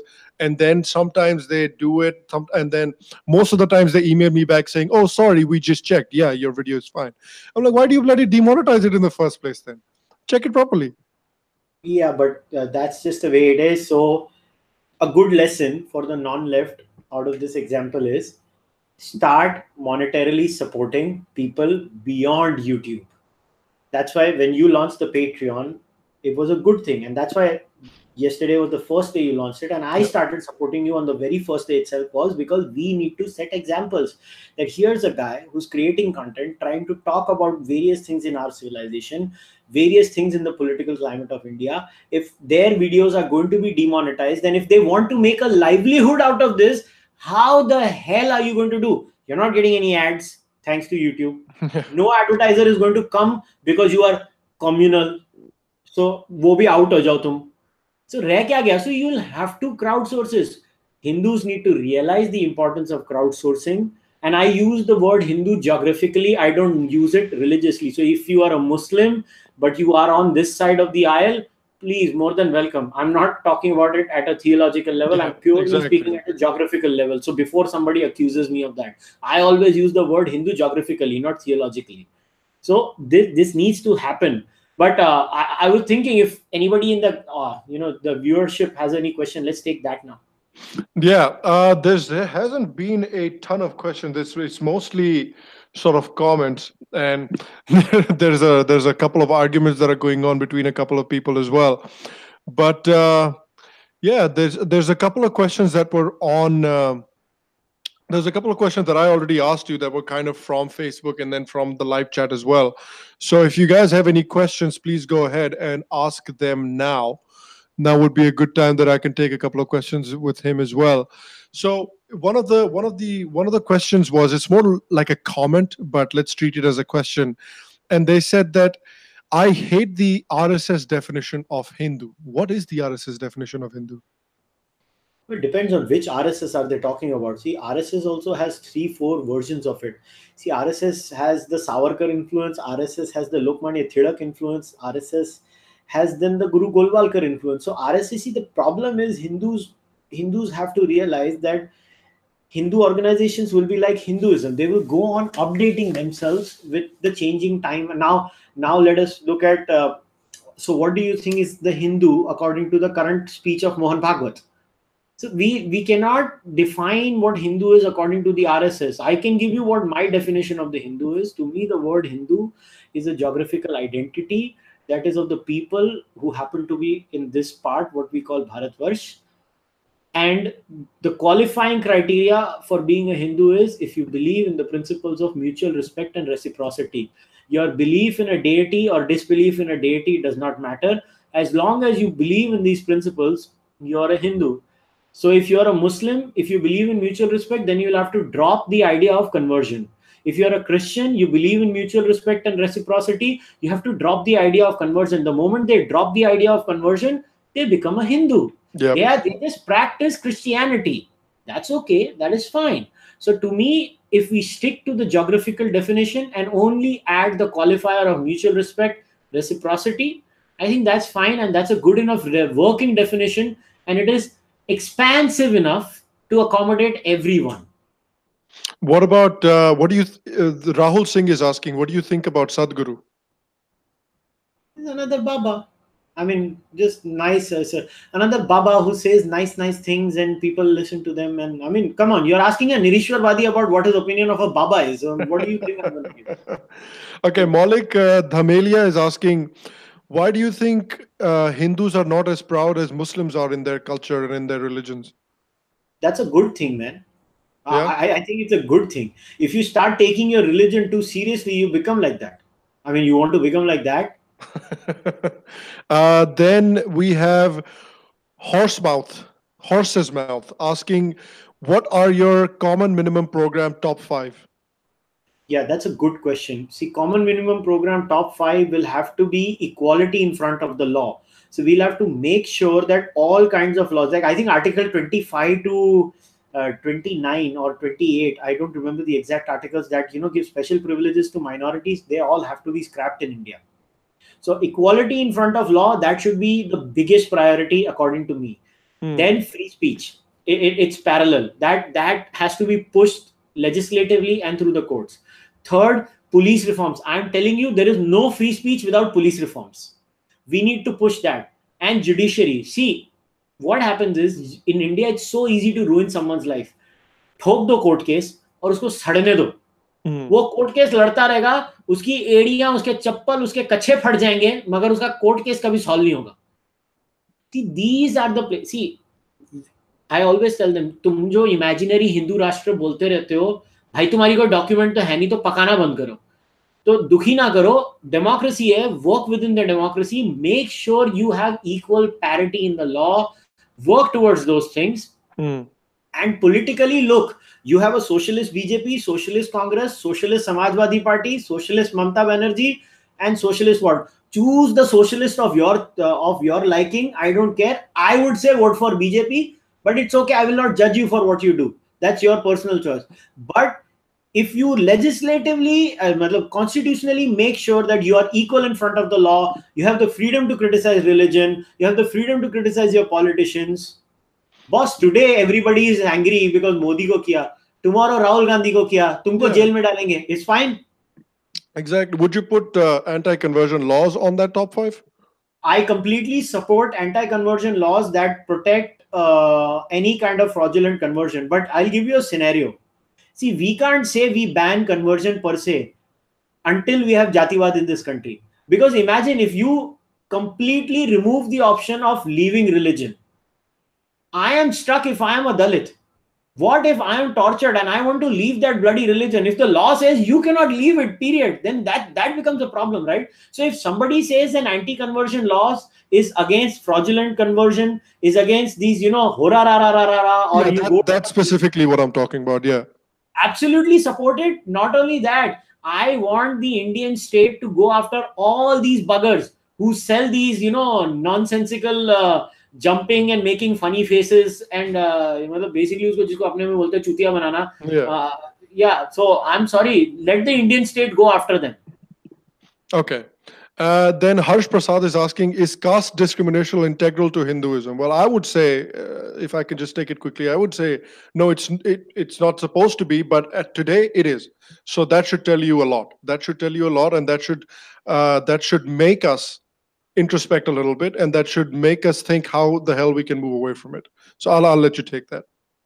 See, at the scriptural level, also the answer is complicated. At the Shruti level, I don't think so. There was discrimination. There isn't. At the Smriti level, there is. Because even if you look at the punishments, right? Is the punishment for the Brahmin the same? For the same crime, was the Brahmin's punishment and the other caste punishment the same? It was not. Let's just face the facts. It was not. So at the Smriti level, it was discriminatory. We can debate the degree according to the translation and the mental gymnastics of the religious people. But yes, there was a discrimination. At the Shruti level, there was not. But at the societal level, boy, have we got a long way to go. Exactly. So, societal level, pe to, it is terrible. I mean, come on, give me a freaking break. It's bad. Have we come a long way? Oh, yes, we have. And we should be celebrating that too. But there is still a long way to go. Like the journey is 100 kilometers. I think we've reached 60. We have 40 more kilometers to go. Let us start being comfortable when we reach like 85, 90. I think we have a lot of way to go. Yeah. No, I agree with that. And, we see here now in Western countries that is supposed to be the bloody model for civilization these days. But you can see here as well that there are some positions or there are some places that you reach that you earn, and then you get a certain amount of respect in society, like an intellectual, like a scientist, like a soldier. You have a certain amount of respect in society, and I believe that system, the Varna system, is quite similar to that system where you earn that bloody respect. I just think it's really problematic for me to live or to imagine a system and for us to feel happy in a system where you just get born you just get born as an intellectual, apparently, or you get the same respect that an intellectual should get just by being born in an intellectual's family. I think that's very silly, and I think it's about time that in 2018, or like you said, we've walked 60 kilometers. I think that's a great analogy, and I think it's time that we got rid of that nonsensical system because it is that kind of system is. It makes no sense to me. Debate between Ambedkar and Gandhi too, right? Gandhi was too attached to his old school ways, and Ambedkar would be like, "Yaar, the system is too sada hua. Just dump casteism, just dump Varna Jatiwad." And Gandhi was like, "No, we can go back to the old days. I'm on the Ambedkar side on this, and just dump the shit, dump it, move on. Let's find some new ways. It is too corrupt to go back to these, old imaginary times. I don't know. I don't have any evidence of that. I mean, the older scriptures, you don't want Kushal Mehra to start reading those scriptures and start sharing screenshots on your Facebook, on his Facebook and Twitter. So don't go down that road. It's useless. If on one side you say we can dump the Smritis, then why can't you dump Jatiwad, man? Yeah. Just dump it. Move on. Yeah, it's a good point. And Uday is asking, ask Kushal if he had heard of direct Advaitic experiences called unity consciousness, not as a philosophy, but as a direct experience. I've heard of this. See, honestly, when you meditate, right? So I have meditated. I'm not saying I'm an expert meditator, but I have meditated more than the average person, less than the master or the real person. It's very hard to put your experience in words, but when you meditate, you kind of get that, that feeling of I don't know how to say it. It's like your thoughts are there. You just stay and go, stay and go, and stay and go. It's like that. I don't know what to make of it till now. When you are sitting quietly or when you're listening to, a guided meditation, like a transcendental meditation is basically you're given a bija mantra or something like that. Now, I have not had any out-of-body experience of any sort. And I'm a pakka materialist. If I have something like that, I will try to make sense of it within the realm of our neurophysiology.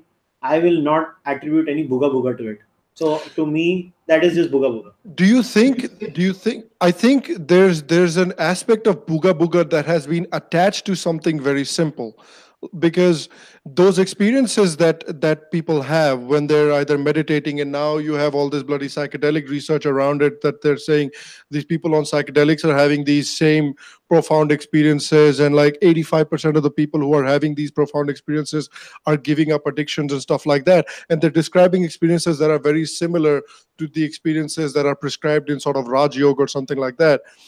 I personally think that, that feeling of oneness that they keep talking about, that they feel, and these profound experiences that they feel, it's a very simple experience. I understand that people attribute a large amount of meaning to it, but I don't think, and I think there is meaning to it. Of course, there is, but I think that some people have sprinkled a lot of booga booga on top of it, which was an experience that was supposed to be a simple, profound, meaningful experience, has been given a little bit of booga booga on top of it, and been forced, and being kind of created into like a religious structure.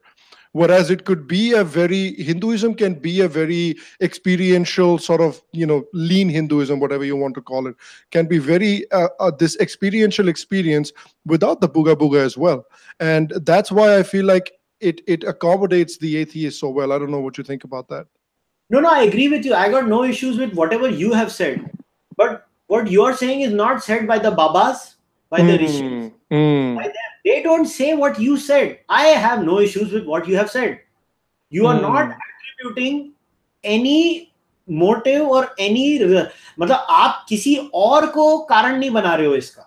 You get my point. You're not making something else beyond the realm of space-time possibilities for this. See, what happens is when we do these things, we have these experiences, and then we can't make... See, ek taraf religious people say that, Brahman is not this. वो नेति नेति वाली argument है ना. It is not this, not this. If it is not this, not this, not this, not this, then shut up, right? End it there. Why? First you say it is not this, and then you start saying what it is. ये कैसा नेति नेति है?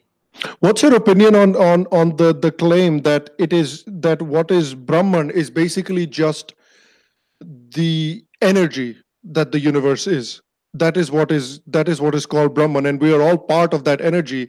So that is the claim, that okay, that Brahman is inside us as well. That's the claim that is made. What do you make of that? I mean, I don't know. See, I am a materialist, so I go by the Charvaka ways. I say Atman Brahman ye sharir hai. It perishes, it's game over once you die. See, I have not read any evidence, even with the psychedelics. Let me tell you, see, that day when I was watching, I think it was Waleed, when Waleed was on your show and you guys were discussing psychedelics. And I think Farhan was on the chat and he was talking about no psychedelics. See, I have read a lot of papers on psychedelics. I would tell people to be very careful when they tread on the psychedelics path. It should not be allowed without doctors and guided people. It is not like meditation. It is a completely different. Of course. 2, nobody under the age of 25 should be allowed to experience psychedelics. It is not meant. Your brain does not develop. Your frontal lobe does not develop till the age of 25. It is only after 25 should you have any kind of alcohol, or I would say any kind of nasha. Should be after the age of 25, once your brain is fully developed. We are not like apes. We don't come with a far more mature brain. Our brain literally develops over a period of time.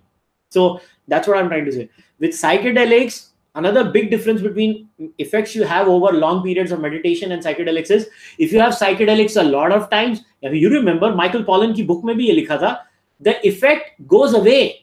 You don't get the same, oneness experience if you keep on trying psychedelics all the time. Right? Psychedelics have to be once in a year or twice in a year. And then 100%. Yeah. So there is a huge difference. So why would we want to encourage psychedelics when you have a much better solution like meditation and yoga and sadhana? You should encourage that. That's the argument that he was making in the book as well, right? That's the argument that he made in the book. Yeah. That there's an organic method to do it. Yeah, I'm not anti-psychedelics. Please don't misquote me. I'm just saying, if I have to take these two options, I would take the meditation route. I Oh, would not take 100%. the psychedelic route. Psychedelic should be left for extreme cases where there is rehab or there is someone on the cancer. I mean, most of Michael Pollan's examples were of cancer patients. If you remember the gentleman, how he died peacefully. Now, I would be all for giving that guy psychedelics. Usko jhoom barabar jhoom sharabi karne do, jo karna hai usko karne do.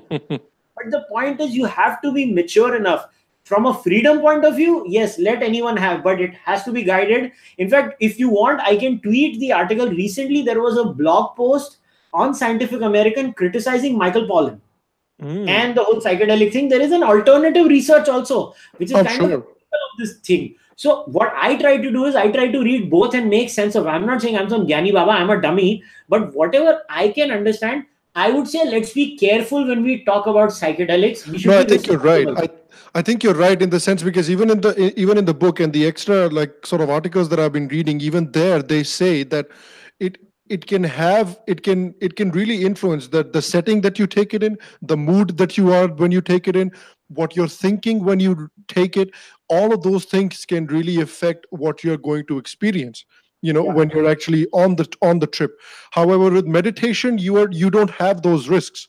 With absolutely. meditations, you are in control, and whatever experiences that you are going to have, you control those experiences. That's like a Absolutely. bloody superpower, man. If Yeah, yeah, absolutely. Could not agree more with you. In fact, I am a control freak by nature. I would never take psychedelics. Hmm. I am guaranteeing you I will go mental.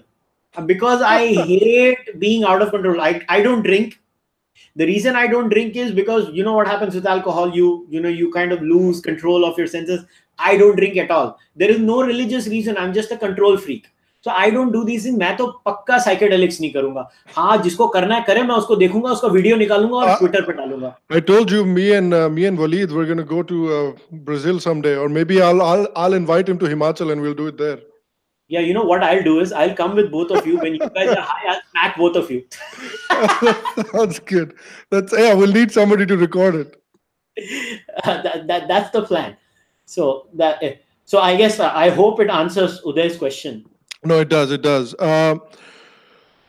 Um, Ayush Narayan is asking, and let me take two more questions. So Ayush Narayan is asking, why should we not be seekers if that argument doesn't make sense or we don't have any proof for it? Why should we assume it to be either true or false? How do you know that the Brahman does not exist? Maybe in your experience it doesn't, but maybe somebody like me may have experienced it. Very good point. Now I'll tell you, when you don't know, you stick to don't know. You don't make shit up.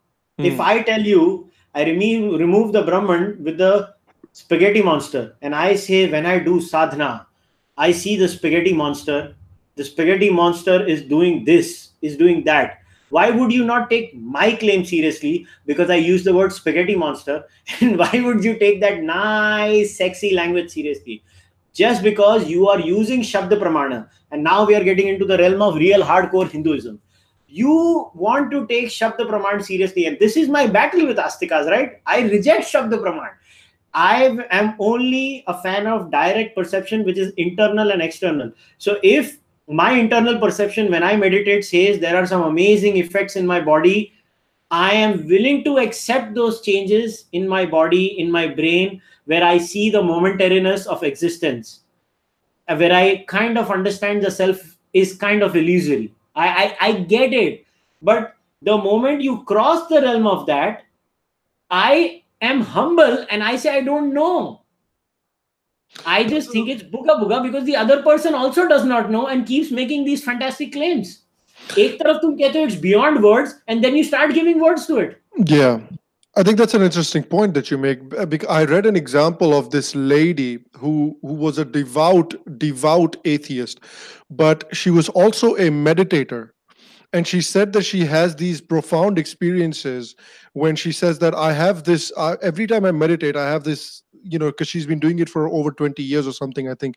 And she says that I have these feelings where I feel like I'm connected to every little thing in the universe, where feel like I'm part of this network, where I feel like I'm this and that. But at the end of the day, she also says that I'm an atheist. And that's a very interesting dynamic to me. And I mean, how do you So how do you reconcile that? Because that, how do you feel the same way as she does, or Actually, do you feel yeah. So something differently? this is how I reconciled it. When I meditate, those feelings that you get, I could only make sense of it by saying it's my mind playing tricks. And when I snap out of it, I come back to reality. Now, there's somebody might say, how do you know this is reality and that is not reality? That's a very valid counter to that, by the way. And I'm willing to accept that as a counter. I'm conceding that counter. But I can only live by what I see, what I perceive, what I live like. I, as a Homo sapien, can stay in this stage. Let us use a Sanskrit term, the Laukika stage. I am at Laukika most of the time. I only experience this so called Paramarthika when I meditate. So, I mean, my mind says I should treat Laukika as the reality, not Paramarthika as the reality. Mm. I don't know if I'm making sense. No, no, you are making sense, and I genuinely feel like, I think, I sort of, hearing that, I sort of understand your the way you feel, and still be able to feel strongly about sort of Hindu culture or Sanatani culture, whatever you want to call it, or Sanatani philosophy. I can understand that. A lot of people might talk to you and listen to your opinion, and they find it confusing that, okay, this guy thinks he's an atheist, but he has this uh, you know this affinity towards, or this love towards, Indian culture and Indian philosophy. And how are those things congruent? But they are. Strangely, a lot of things, in you can believe that you don't think that there's something outside of you, but at the same time have those direct experiences yourself that are prescribed in Raj Yoga. You know what I mean?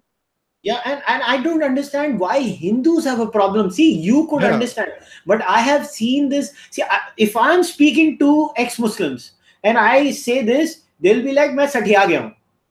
I get it. But why would Hindus have a problem? Hindus should be most comfortable with what I'm saying, because Hinduism is always about this, pluralism and this openness. Now, I am not denying you the right to your booga booga, but I have the right to think it's booga booga. I think I can try to explain it in the most sensible word or language that I have experienced it. Could I be wrong? Obviously, I will never close down the door to me being wrong. I am epistemically humble, but the point is the evidence doesn't point to that. And another point I want to clarify: I am not like this because of Sam Harris. So don't let Sam Harris take this credit. Damn it! I was like this before I even knew Sam Harris existed. Yeah. Yeah, I know. And see, this always reminds me of, my experience with it. And people might say that I am religious. Now, I don't know if I would classify myself like that, but I would say the way I would classify myself is that I am interested. That's how I would classify myself. Is I had to classify myself as, what are you, like, theistically. I would just say that I am interested. And the reason I say that is because I remember my great grandfather. He was alive till I was about 12. He told me something. He used to meditate he was a very, very experienced meditator, and he'd been meditating all his life. And he would always tell me this, which is why I use that example when I was talking to you about this as well. He would say that, look, I started meditating when I was 5 years old, and ever since then, every time I meditate, I feel myself as simply energy and nothing else. I reach this position, or I reach, I don't know, a frame of mind, whatever you might call it. I reach a frame of mind where they say that I am just energy, and I am part of the energy. I am part of the energy that the universe essentially is, and I can see that, and I can feel that, and I can know that. And that's basically what Sanatana culture is, and that's basically what I feel when I practice Raj Yoga, essentially. And that is what always made me very curious. And again, I'm not an experienced meditator. I do it. I've been doing it regularly for the past 3 months. And so I haven't, I can touch it a little bit. Mentally, I can kind of touch it and feel it a little bit. I'm not in it yet. Mentally I can touch it and I can feel it, and I can feel that it's a very profound experience. And I feel like when people talk about Brahman, when people talk about experiencing Brahman, I think it's basically just being able to realize or feel yourself being part of that energy. And that is why so many people say that we are seekers. We don't know or we don't believe, but we are seekers when we call ourselves Hindu. Yeah, there's nothing wrong in being a seeker, but see, now, like your grandpa said, he is just energy. I say I'm just atoms and cells. Yeah, exactly. And that's all I say. I'm just a bunch of cells or a bunch of atoms and molecules or whatever you want to call it, scientific bhasha mein, and I'll perish eventually, and that's okay. And whatever I experience when I meditate, I can't make much sense of it beyond a certain point. And if I can't make sense of it, I will not attribute anything beyond the realm of what I can understand to it.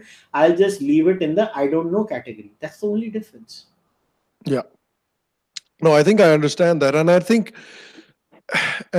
this is a healthy way of looking at it. I think it's I that's one of the problems that you were saying back then. That one of the problems with sort of neo-atheists, Christian atheists and Muslim atheists, is that they have such contempt, such deep-seated, deep-lying contempt for these things, that they are just like, okay, I have my fingers in my ears. I don't want to hear anything else you say, la la la la la la la, and I'm gonna burn it all to the ground. That's essentially what they say. With Abrahamics, I maybe kind of understand it, but what would be, so there was a question here. What would be your advice to sort of the neo-atheists in India?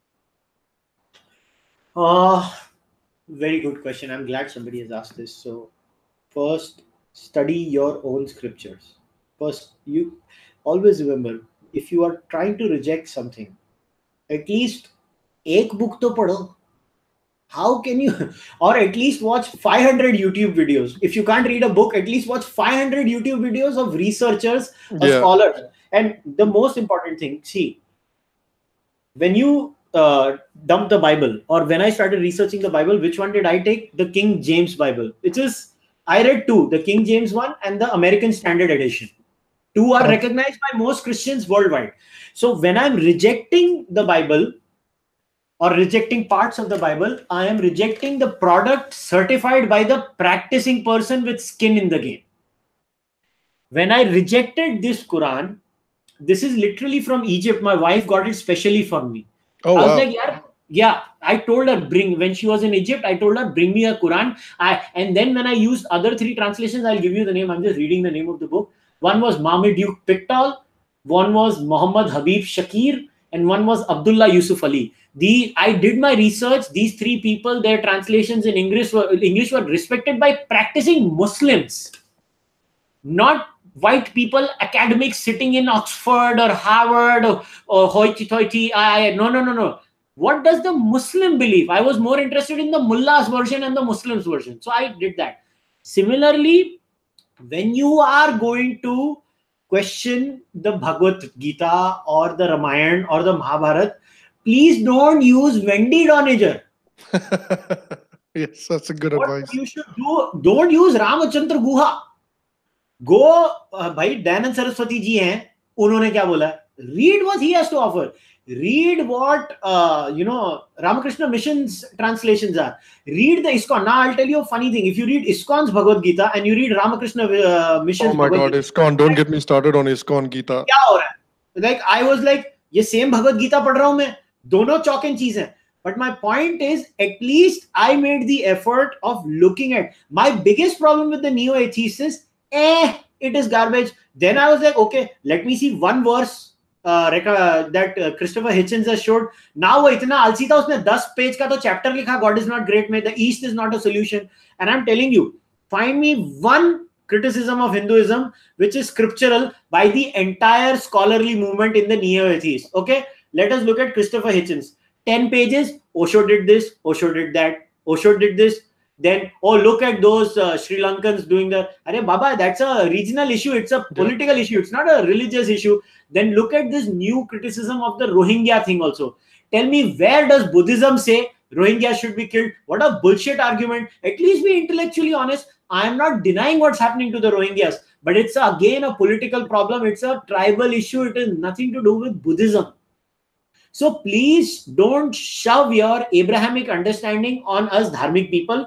Leave us the fuck alone. I always tell every Abrahamic atheist and neo-atheist, leave me the fuck alone. I will fight my battle with Hinduism on my terms. They see, the template of Abrahamism is, I am hostile to you because I have a monopoly on the truth. Yes. So what happens is, when the atheist reacts to it, they say, I have the monopoly on the truth. They use the same framework. I am fucking hostile to you. Now, look at my case. I was raised in a family where one day if I tell my mom, "Maa, main Bhagwan mein nahi manta," so mom will be like, "Ha to kya?" Theek hai. It ends there. There is no theological hostility. I mean, if somebody wants to say, "Oh, look at that chapter in Mahabharata where Charvakas are abused," I mean, come on, you have to find one bloody page in the whole Mahabharata to do that. Give me a break. I mean, I have tried to read all the literature on Charvakas.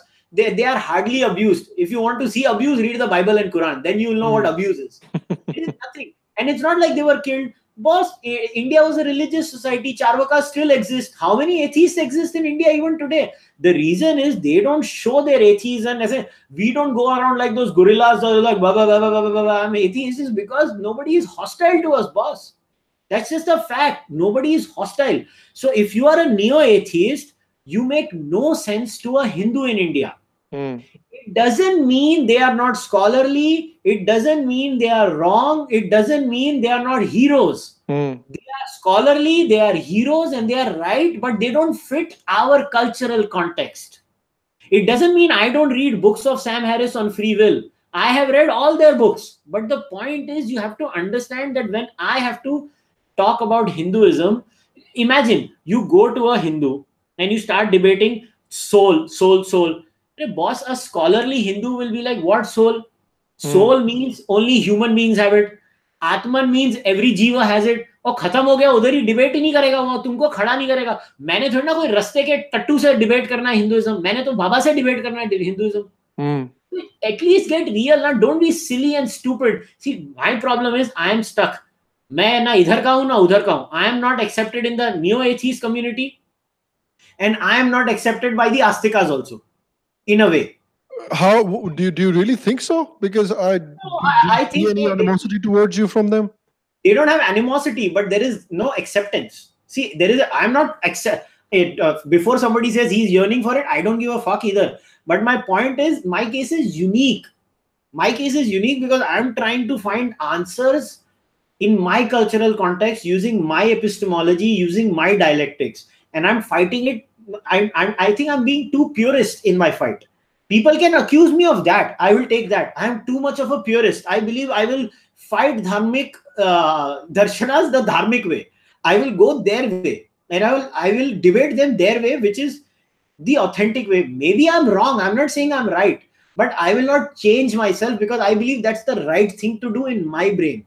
Maybe tomorrow I'll change, but I don't find anything useful in the neo-atheist movement from a cultural perspective. Read Sam Harris, not for his arguments against religion. Read Sam Harris for his arguments about science. Yeah. You get what I'm trying to say? Yeah. So I hope it answers the question of the gentleman. No, it definitely does. It definitely does. And again, I want to thank everybody for sending in the questions.